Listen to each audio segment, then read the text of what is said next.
Hello again from EIC 2009. This is Felix Gaehtgens, and I have with me today Dale Oles, distinguished engineer at Novell and instigator of the Bandit project. Hey Dale. So I saw a really interesting presentation that you gave yesterday where you talked about the problems of identity management today. Tell us a little bit about that. Identity management started out with a real simple premise that you could just connect to a service with a username and password.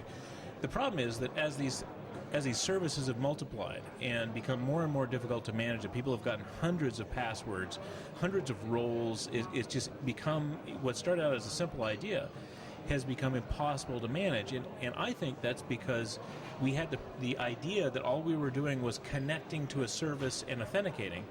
What we weren't taking into account was that we're actually having a relationship with a service, and that as relationships go, there's a lot more to it. So in the presentation, I gave the example of actually my mom, that I refer to as Granny, which is what my kids do call my mom, as someone who understands politeness and courtesy and respect, and all of these very, very difficult and subtle notions that are involved in relationships. And the idea is that for identity management to be successful, we need to be able to emulate that kind of richness of relationships in a natural and intuitive way in online services. We need to get way past username and password. And we definitely don't want to narrow it down so that everyone has exactly one username and password, because there is, in fact, many contexts that people interact with online in relationships. You know, if you think of Granny and her grandkids and interacting with a store and interacting with the insurance salesman and interacting with the government and all these different contexts, there's different levels of personal information exchanged. It's all a very complex interaction if you really boil it down, and yet people deal with this intuitively on a daily basis. And I think our goal as technologists has got to be to design systems that are simple enough to have that richness of expression so that people can emulate relationships online that they do right now in real life. So I think that's the problem with identity management, is that right now we have way too many username and passwords and accounts and not enough managing relationships online. And I think there's a number of trends that are happening that make that easier. Now, Eve Mahler had a really interesting keynote on that yesterday as well, what it actually is in relationship in the identity management, even for the online experience. What do you understand as the relationship? If you can elaborate a little bit more on that. Well, relationships are often involved in hiding information more than they're involved in disclosing it. So, for example, one of the things that I think we do too much right now is identify people as opposed to authorize them. For example, you can have a web application that says, "Who are you?" And then they can say, "Okay, now what's your age and are you over 21?" All they really needed to know was, are you of age for this operation in this jurisdiction? They didn't really need to know as much information about a user as they got. And that's what I mean about getting to the point of relationship, an appropriate level of information for a relationship. In that case, all the service really needed was a token verifying that this user is of a certain age. So there's that. There's separating the account information from the service that consumes the information. There's also this notion of that many interactions online. When we get to the idea of kind of intuitive relationships, the situation is they involve more than one person. So it's not just me authenticating to a service. It could be me presenting credentials that are my credit score, and that I have to verify that I release them, and I have to get something else that says I'm of a particular age and present that set of credentials. So we need to make it more like document management, where you're passing a document that may make a number of claims about you that are signed by multiple authorities, as opposed to a single connection that says, "This is who I am, let me in," and that the service has to know all the information about me. So I think this whole notion that federation, whether it's the Liberty Alliance style or WS Fed, or information cards or OpenID, all of these systems have to do with moving from a connection-based system to a token-based passing system. And I think that's really essential for how we actually get to the richness of online relationships. Now, you're one of the instigators of the Bandit project, and you're also quite linked in with all of the infrastructure that's needed right now to handle info cards. I got a question that well, I think I already know the answer to, but I want to hear it from you as well, because I get asked all the time, info cards. We've talked about it for years and nothing's really happening. Has this effort actually fizzled out? Yeah, I know the answer, but I want to hear it from you. Tell me what you think.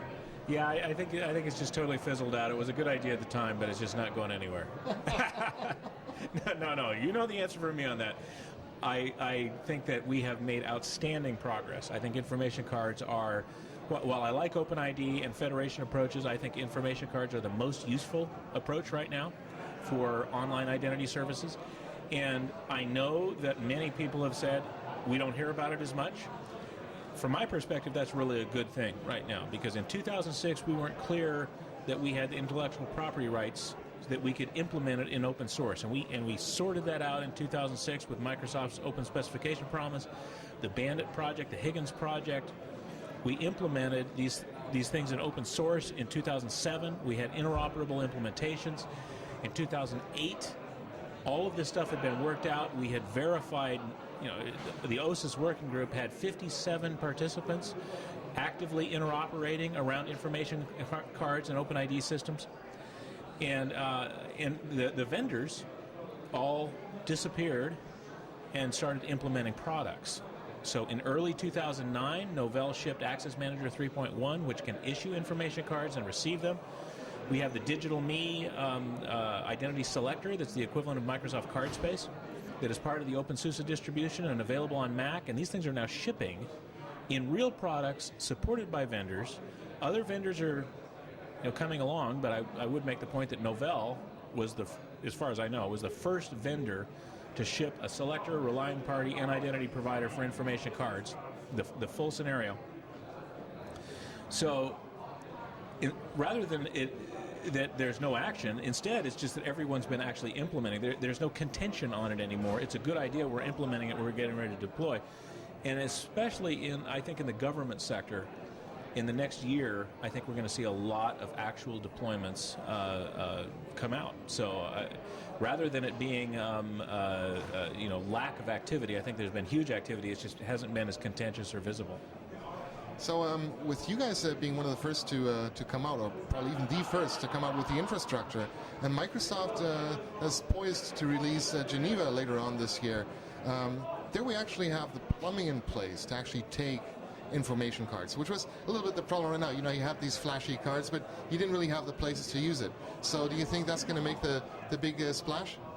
Well, I actually don't know if it's going to be a big splash or if it's just going to slowly start taking off because it's a good idea. I don't know which of those is going to be, but I am convinced that it's the best technology solution. I don't think we're done yet. We don't know how to combine cards effectively. There's a lot of things we haven't solved yet in either the information card or the OpenID or the Federation space. I think particularly in information cards, there's a long way to go still, but I think it's the best answer we've had yet. And I think we will start to see uptake, whether it's a big splash or whether it's gradual. I don't know. I expect it will be gradual, but I'd love to see a big splash. I don't really know which way it'll go. We're one of the first guys actually to take information cards on our site at the Kuppinger Kohl website. And we'll be glad to share our experience with it. What kind of advice can you give to developers of websites to what should they do, what should they look at in order to start taking information cards? Well, I think there's a certain paradigm that I've seen a lot of developers follow when they start first accepting information cards, where they start making a one-to-one correspondence between information cards and the account. And I think that's really a trap. That's a mistake. You need to think of it more, if people are coming from a Linux mindset, they need to think of it more as like key exchanges for SSH, where you need to support multiple cards to authenticate to a single account. You need to provide a user interface. And the Kuppinger Kohl site is the best I've seen on being able to do this, that you can accept a card for registration, you can log in with a card, and then you can manage multiple cards that can be used to authenticate as you to that account. And I think that's exactly the right way to do it. And it's It's the most useful I've seen is the Kuppinger coal site.